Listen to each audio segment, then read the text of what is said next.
We don't need that level of nerd rage.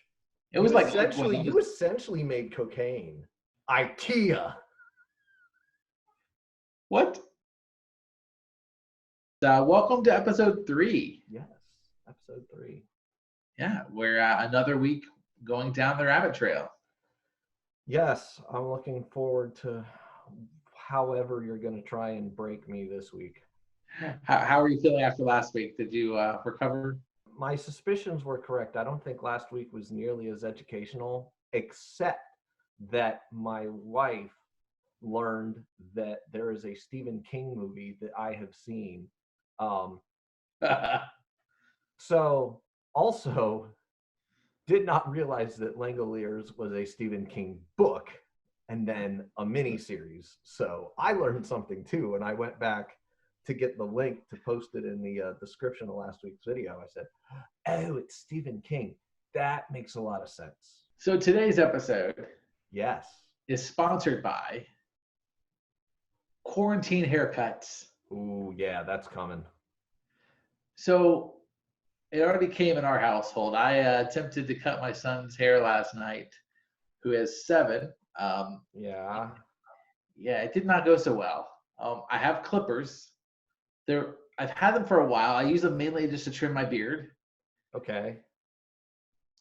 I did give him a haircut once about 3 years ago when he came home from school with lice. But that was a straight up buzz cut. Yeah. Right? That was like get down to the skin. That was easy. This was harder because he has very thin, very straight hair. Yeah. And my clippers were pulling. I was sitting outside in the yard with an extension cord, and he was crying, and it was very dramatic. You know those things do have blades that need replaced, right?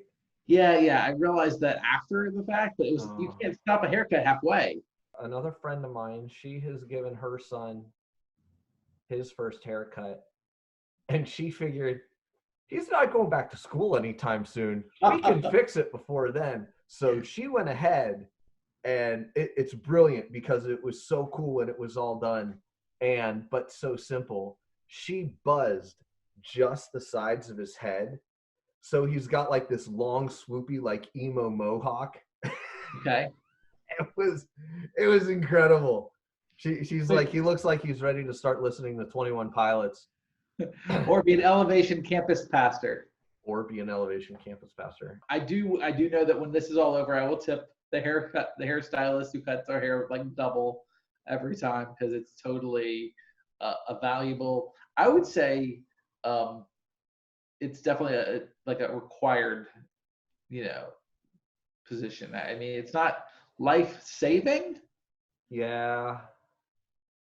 But see, that's tough because of all the very specific, like here, like I don't know how many people watch this video outside of the state of North Carolina, but the North Carolina Governor Cooper was very specific in the last round of business restrictions that he set out, and he made it like he was very specific about salons were non-essential and needed to close. And like on one hand, I'm like, well, I guess. And on the other hand, it's, well, how long is this quarantine going to last? Because if you want to close down the salons, that's going to be fine for maybe a month. And then eventually we're all going to start looking like that sheepdog from Looney Tunes. So quarantine haircuts, thank you for what you're doing. Or not. How about thank you to all of our stylists. Who exactly. If your clients didn't make you feel appreciated, they better. Yeah. Absolutely. Speaking of bad haircuts. Yeah. This is either going to be the best segue ever or the worst. So I'm really anxious to see what you're about to say next. The topic is decades. Decades. Okay. Yeah. We're still talking about time. All right. Decades. It's a transition. It's okay. Right?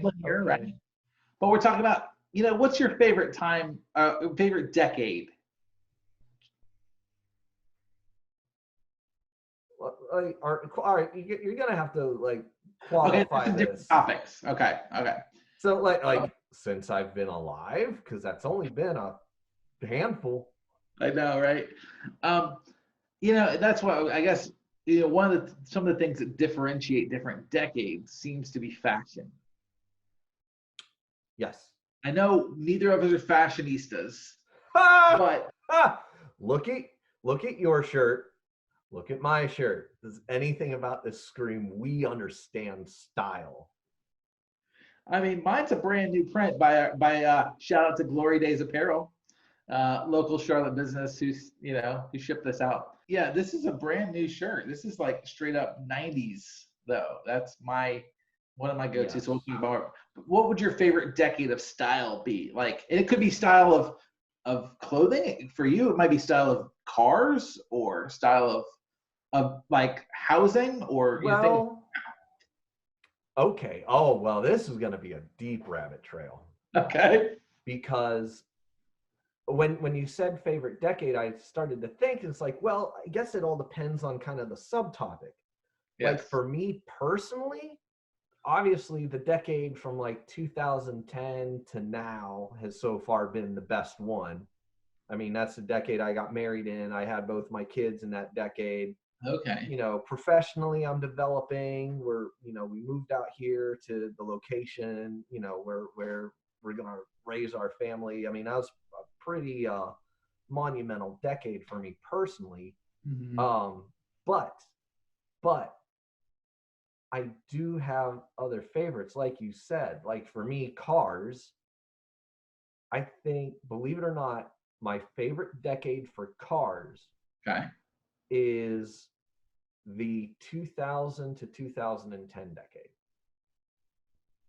Now you'll have to explain that. From an engineering standpoint, the early 2000s represented a time in the automotive industry when technology was really making leaps and bounds.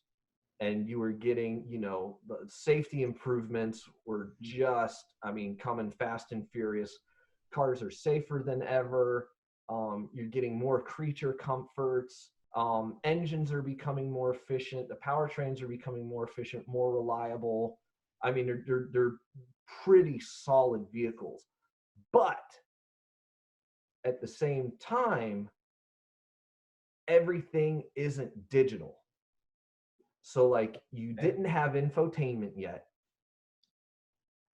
You still had a physical cable connecting your gas pedal and the actual engine. Like all cars now, that's electronic. It's digital. You had the tape deck adapter for your Yes. CD for your Walkman, Which or I had. maybe the first iPod. So the car I have now is a 2004 model, and in the dash I have a combination CD player with a tape deck still in it, and I have a Bluetooth adapter for the tape deck. That's a mixture of old and new school. Yes. There. But yeah, so you have the reliability, like the 2000s decade. You have the reliability and the safety of newer cars, but without the complexity. You can still work on them yourself if you have to. Right. Right now, you need more than just a mechanical background. You need like a technology, and you can't even plug in to see what's going on without going somewhere. What about you? I don't know. So the fashion side of things, I liked like the stylistic Futurama type stuff of like the 20s. Like that kind of decade was like they were all about future thinking, and we're now living in what the years that they thought things would look like. The 1920s. Yes. Because we're in the 20s We're again. in the 20s now, and it sucked so far. This decade has been not so good. I read an article talking about people who were born in the 80s, raised in the 90s, which is me and you, right? I mean, you're probably later in the 80s than me, but that's okay. We were on the cusp of like, we still as kids played outside. Yes. And like did things like ride our bikes to the neighbors and do all the things that kids do, right? Firecrackers and whatever else you had access to. But we had a lot of freedom outside. But we were also like the first to experience a lot of the technology stuff at a young age. So like we were able to like access the internet. Like, my dad worked at Radio Shack back in the day, if you believe that. back in like the early 80s. And so like he was always interested in technology. So we had like I can totally see your dad working in retail. he sold Pong. Remember that Pong? Yes. Like he said he sold a lot of those. I can totally see Ten your bucks says dad he just working in played it all retail. day. Oh, your dad. I love your dad. Hi George. Hi Dad. I'm sure. So basically we had access to like, my dad had we would dial into chat rooms and play like games against other people back before like the internet was even connected, like really. Like it was called Fisherman's Net. It was a Christian chat forum of all things, believe it or not, in the late 80s, mid to late 80s. And you could play like different card games and different things with other people in like the worst graphics ever, but it was through the dial-up kind of system. Right? Blows your mind. I had no idea this even existed. Right? Wow. But we were so as we learned basic things, and then we got into middle school and high school, we started using Fisherman's Net. I just made the connection. A Christian chat room, Fisherman's Net. Okay, I got it. I'm sorry. It was a legit thing. Yeah. Wow. Right? And so like, I remember in like, was it middle school for me, like starting to we learned to type on a keyboard, on a computer, not a typewriter. Right. And like we started using, like I remember like dying of dysentery on the Oregon Trail, you know, things like, you know what I'm saying? Yes. Like, and it just all the technology we learned at the right time that it was coming out appropriately for us to use. Yeah. Like now kids can, program a cell phone at 4 or 5, and it's just crazy to look around at it and see all these kids on tablets and technology like at such a young age. But I think we had the analog and digital kind of childhoods, if you will. You're absolutely right. And I can't remember where I read this, but like you and I can't even say our generation, because it's not just our generation. It's a very small segment of people born exactly in that time frame. They had to be born within a few year window in the 80s to get that effect of growing up, and as young children the technology is beginning to be rolled out. Yes. And so we are growing with the technology, but it wasn't mainstream enough that we didn't also have the knowledge of we'll call it the analog way of doing things, the before computers. Yes.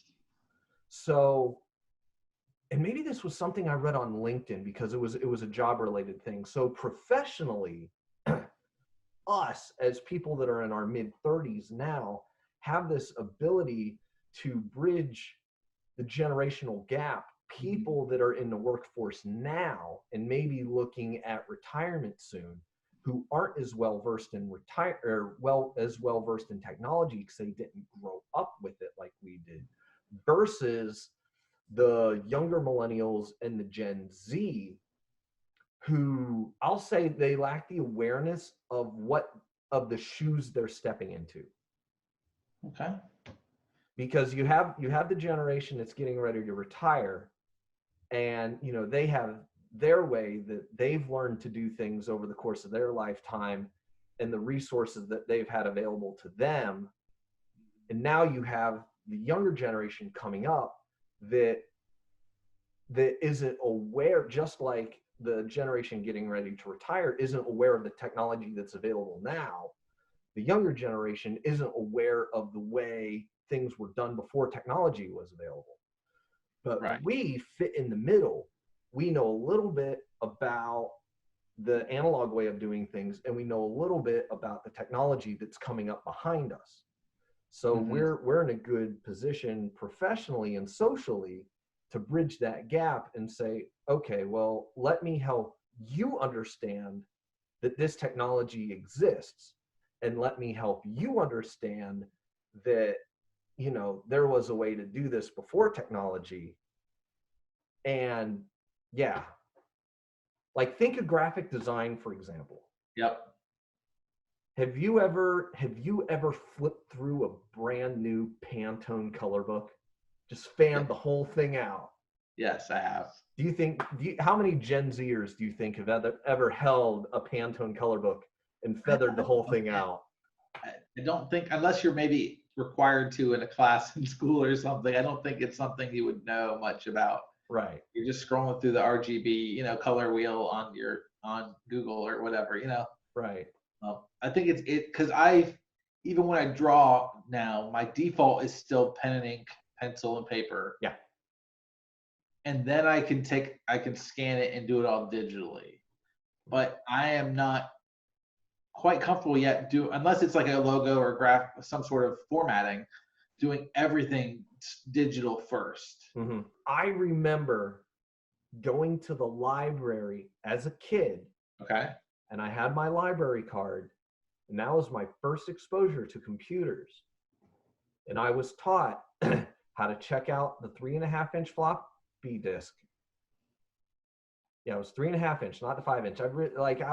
I'm still young enough that like 5-inch floppies, I really didn't do much with those.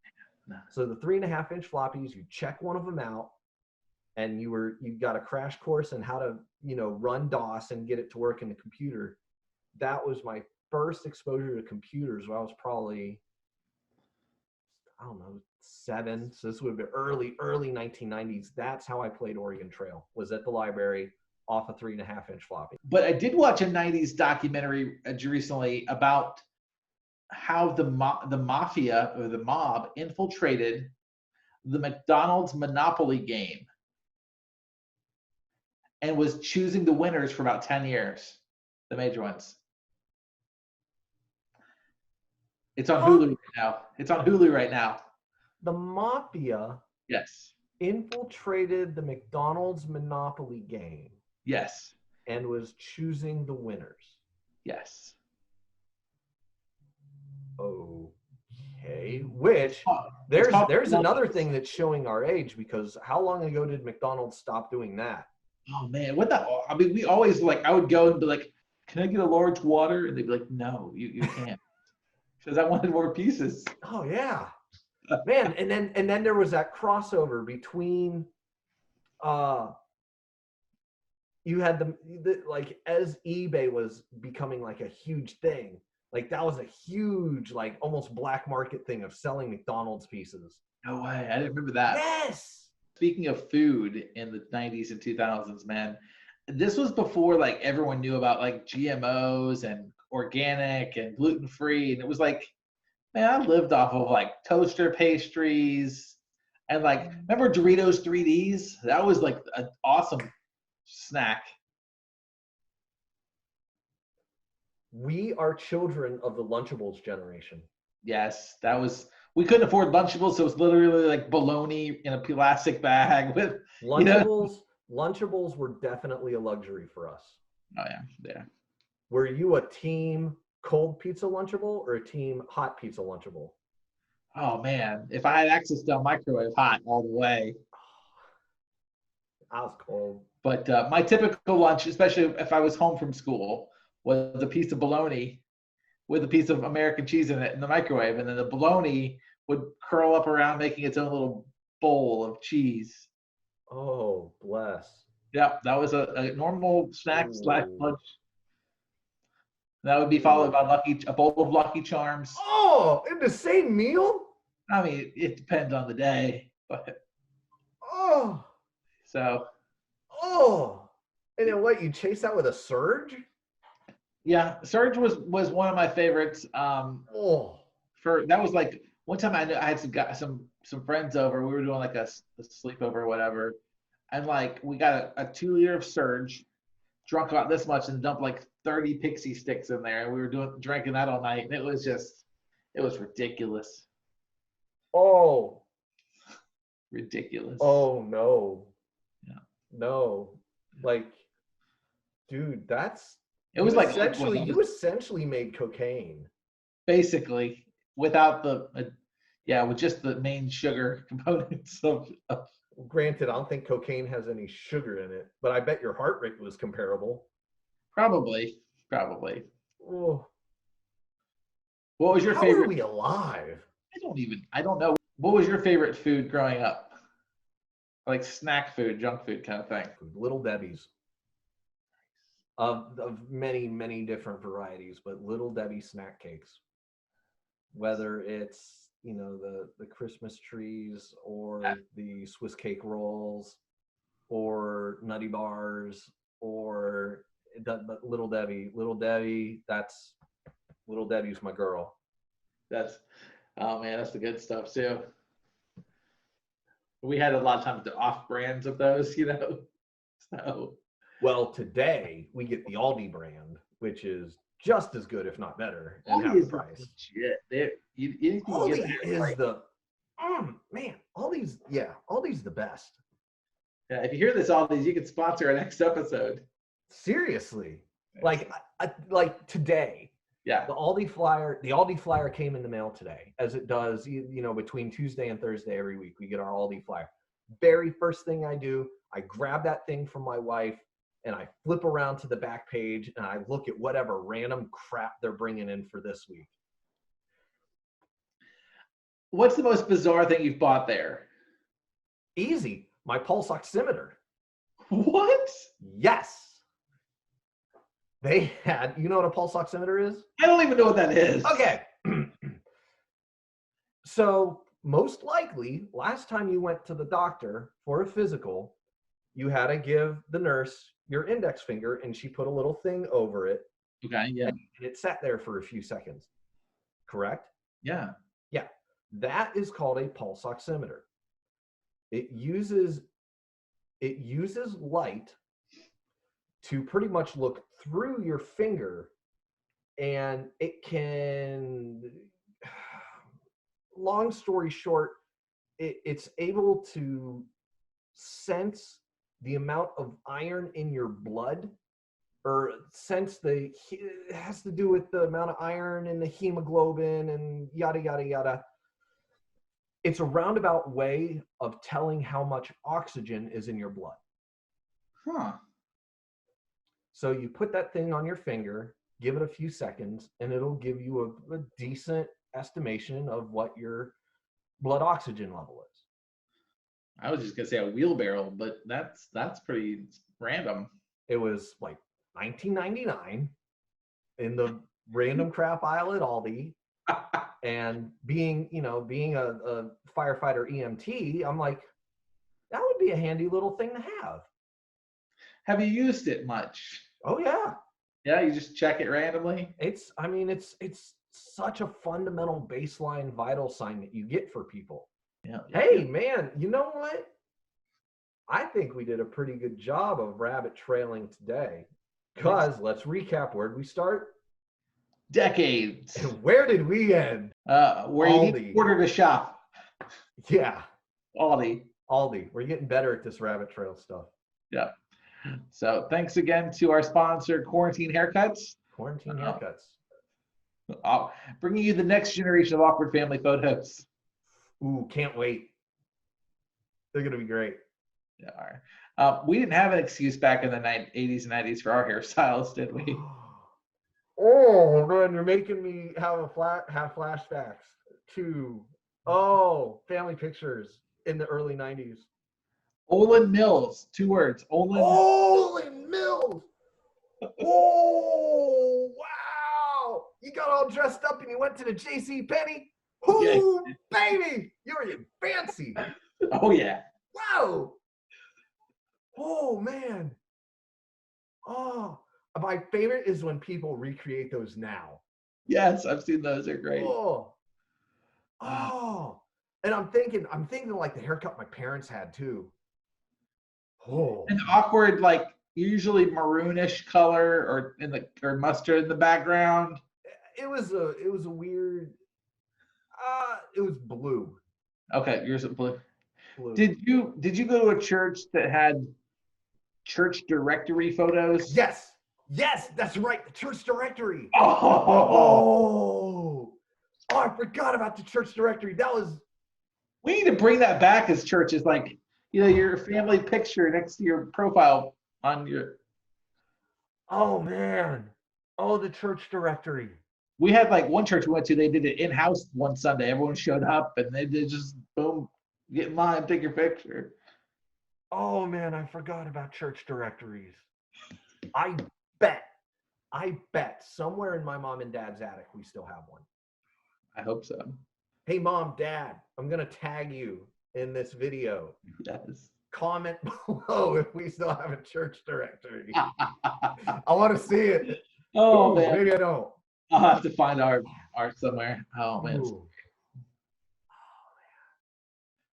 that was a bonus portion called "Further Down the Rabbit Trail." Oh yeah, because we definitely ended way further down the trail. So we started We started. with your favorite decade, Yes, favorite decade.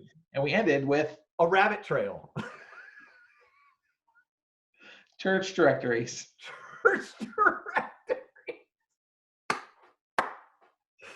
Oh, we're so good at this. Yeah, we are. Oh man, that's amazing. Never would have predicted where this went tonight. No, that's the beauty of this show. Well, with that, we will welcome you guys to. Hopefully, you guys are enjoying this. Comment below with topics you'd like us to start talking about. Yeah. And we will see you next week. Yeah. On Down the Rabbit Trail. Yep. We're still quarantined. We're not going anywhere. I'm Brian. And I'm Eric. And this has been episode 3 of Down the Rabbit Trail. See you guys next week.